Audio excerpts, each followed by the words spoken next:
സുഹൃത്തുക്കളെ, പരീക്ഷയ്ക്ക് വേണ്ടി നമ്മൾ രാപ്പകലിരുന്ന് പഠിക്കുന്നുണ്ടാകും. പക്ഷേ ഒരു കാര്യം ആലോചിച്ചിട്ടുണ്ടോ? നിങ്ങളുടെ ശരീരവും മനസ്സും കൃത്യമായി സഹകരിച്ചില്ലെങ്കിൽ ഈ പഠനം കൊണ്ട് വിചാരിച്ച ഫലം കിട്ടില്ല. പരീക്ഷാ ദിവസങ്ങളിൽ അസുഖം വരികയോ അമിതമായ ക്ഷീണം കാരണം പഠിച്ചത് മറന്നു പോവുകയോ ചെയ്യുന്നത് ഒഴിവാക്കാൻ നമ്മൾ എന്ത് ചെയ്യണം? പരീക്ഷാകാലത്ത് നിങ്ങളുടെ എനർജി ലെവൽ നിലനിർത്താൻ സഹായിക്കുന്ന ചില ഹെൽത്ത് ടിപ്സ് ആണ് ഇന്ന് നമ്മൾ പങ്കുവെക്കുന്നത്. 1. തലച്ചോറിന് വേണ്ട ഭക്ഷണം. Brain foods. നമ്മൾ കഴിക്കുന്ന ഭക്ഷണം നമ്മുടെ ചിന്താശേഷിയെ ബാധിക്കും. ഈ സമയത്ത് അമിതമായി എണ്ണമയമുള്ള ഭക്ഷണങ്ങളും ജങ്ക് ഫുഡുകളും ഒഴിവാക്കുക. ഇവ നിങ്ങളെ മടിയന്മാരാക്കും. പകരം പഴവർഗ്ഗങ്ങൾ, പച്ചക്കറികൾ, നട്ട്സ് ഓർമ്മശക്തിക്ക് നല്ലതാണ് എന്നിവ ഭക്ഷണത്തിൽ ഉൾപ്പെടുത്തുക. ഒരുപാട് അമിതമായി ഭക്ഷണം കഴിക്കാതെ കുറഞ്ഞ അളവിൽ കൃത്യമായ ഇടവേളകളിൽ കഴിക്കുന്നത് പഠനത്തിനിടയിലുള്ള ഉറക്കം വരുന്നത് തടയാൻ സഹായിക്കും. 2. വെള്ളം കുടിക്കാൻ മറക്കരുത്. Stay hydrated. തലച്ചോറിന്റെ 75% വെള്ളമാണ്.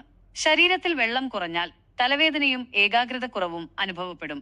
പഠിക്കാനിരിക്കുമ്പോൾ എപ്പോഴും ഒരു കുപ്പി വെള്ളം കൂടെ കരുതുക. ഇടയ്ക്കിടെ വെള്ളം കുടിക്കുന്നത് നിങ്ങളുടെ തലച്ചോറിനെ കൂടുതൽ ആക്റ്റീവായി ഇരിക്കാൻ സഹായിക്കും. ചായയും കാപ്പിയും അമിതമായി കുടിക്കുന്നത് ഒഴിവാക്കി ഫ്രഷ് ജ്യൂസുകളോ വെള്ളമോ ശീലമാക്കുക. 3. ഉറക്കത്തിന്റെ പ്രാധാന്യം. Sleep is crucial. പലരും ചെയ്യുന്ന വലിയ തെറ്റാണ് പരീക്ഷയുടെ തലേ ദിവസം ഉറക്കമിളച്ച് പഠിക്കുന്നത്. ഉറക്കമില്ലാത്ത തലച്ചോറ് ഒരു തുരുമ്പിച്ച യന്ത്രം പോലെയാണ്. നിങ്ങൾ പകൽ പഠിച്ച കാര്യങ്ങൾ ലോങ് ടേം മെമ്മറിയിലേക്ക് സേവ് ചെയ്യപ്പെടുന്നത് നിങ്ങൾ ഉറങ്ങുമ്പോഴാണ്. അതുകൊണ്ട് കുറഞ്ഞത് 6 മുതൽ 7 മണിക്കൂർ വരെ ഉറക്കം നിർബന്ധമാണ്.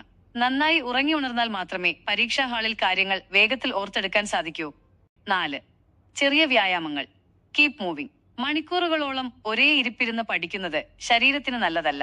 ഇടയ്ക്ക് 5 മിനിറ്റ് ഒന്ന് എഴുന്നേറ്റ് നടക്കുകയോ സ്ട്രെച്ചിങ് വ്യായാമങ്ങൾ ചെയ്യുകയോ ചെയ്യുക. ഇത് ശരീരത്തിലെ രക്തയോട്ടം വർദ്ധിപ്പിക്കുകയും മടുപ്പ് മാറ്റുകയും ചെയ്യും. കണ്ണുകൾക്ക് വിശ്രമം നൽകാൻ ഇടയ്ക്ക് ദൂരെയുള്ള കാഴ്ചകളിലേക്ക് നോക്കുന്നതും നല്ലതാണ്.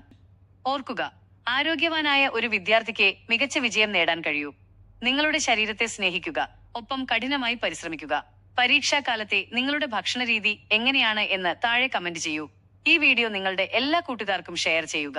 എല്ലാവർക്കും ആരോഗ്യകരമായ ഒരു പരീക്ഷാകാലം ആശംസിക്കുന്നു. നന്ദി.